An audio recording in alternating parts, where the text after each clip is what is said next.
Quando o poeta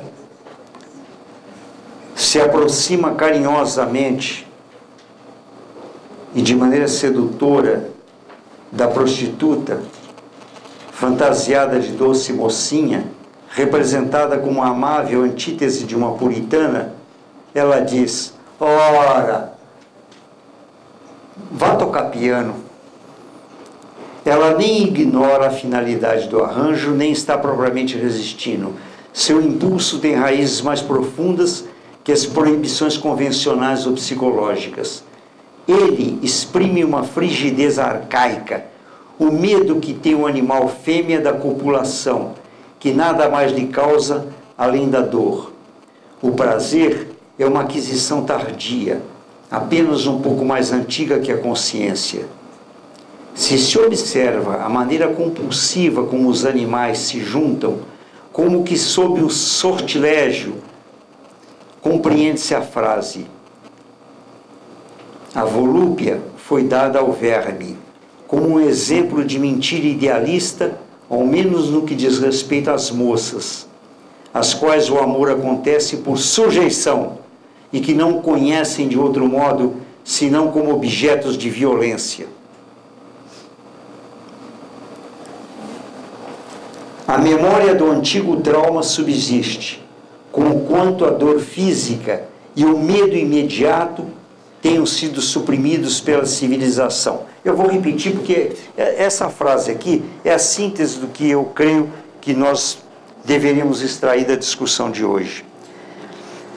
A memória do antigo trauma subsiste, conquanto a dor física e o medo imediato tenham sido suprimidos pela civilização. Vejam bem, isso foi escrito há muitas décadas, mas não é mais verdade.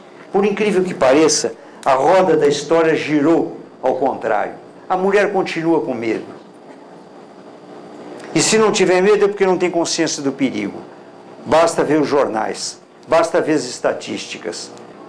O levantamento oficial da Unesco revela que 12% dos fetos de sexo feminino a mais são abortados. Na Índia, o relatório registra 100 mil casos anuais de infanticídio de meninas. Em Sri Lanka, o número de suicídios de jovens mulheres entre 15 e 24 anos é 55 vezes maior que o número de mortes causadas por gravidez ou parto. Nos Estados Unidos, entre 35% e 40% das mulheres maltratadas tentam se suicidar. Durante muitos anos eu advoguei na área do direito criminal. E todos vocês sabem que um dos crimes considerados mais abjetos, inclusive na população carcerária, é o estupro. Mas no imaginário e no simbólico, é exatamente o estupro, o fantasma, aterrorizante para a mulher. E a última ratio do homem nos seus processos de narcisismo e de onipotência. O estupro limita do jogo do poder sem regra e se fixa na linguagem, no idioma. O que eu falo, eu penso, eu me comporto.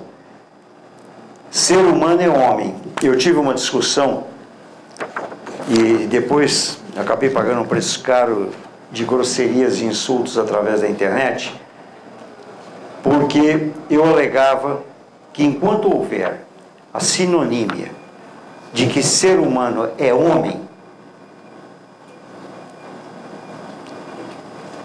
enquanto nós não usarmos a expressão correta, o humano, nós estamos introjetando no nosso psiquismo uma discriminação. E um dos jornalistas mais sarcásticos e irônicos e é aquilo que quando eu era garoto a gente chamava de fazedor de graça, ele realmente tem uma expressão interessante, né? Persuasiva, midiática, para derrubar argumentos lógicos e racionais. Ironicamente, ele sorri, e vocês sabem que o sorriso e o humor é uma arma, e às vezes uma arma covarde. Ele disse: o Jacó quer uma linguagem politicamente correta.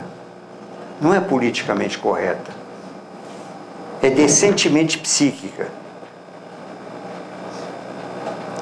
Eu dei uma entrevista para a revista da ECA, da Escola de Comunicações e Artes, da USP, na qual eu dizia que o humor da nossa televisão é boçal e covarde, porque ele é feito sempre contra o mais fraco, contra a mulher, contra o negro, contra o homossexual.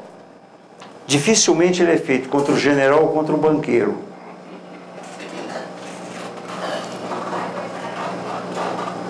É preciso que cada um de nós esteja muito atento para a ideia de que todo o esforço de mudança não pode ser ironizado como radical chique. O arbitrário masculino sempre é amenizado e a vítima sedutora é a culpada.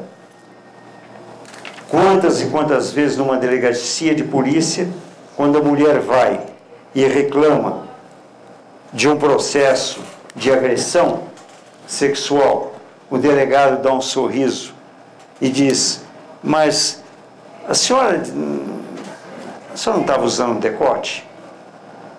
Não cruzou as pernas?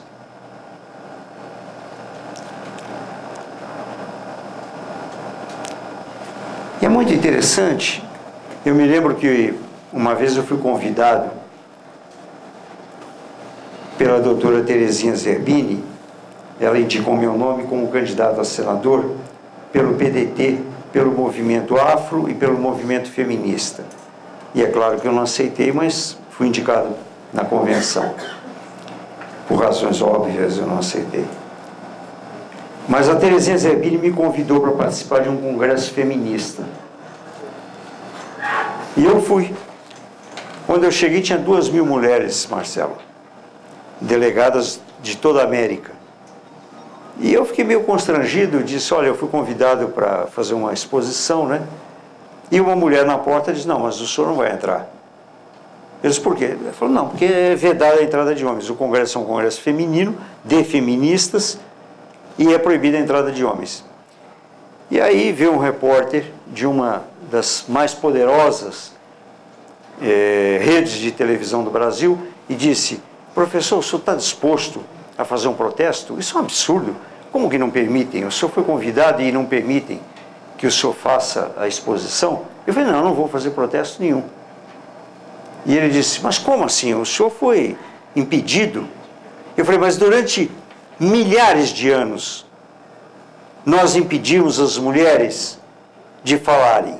Durante milhares de anos a mulher teve proibido o acesso a todos os lugares de excelência.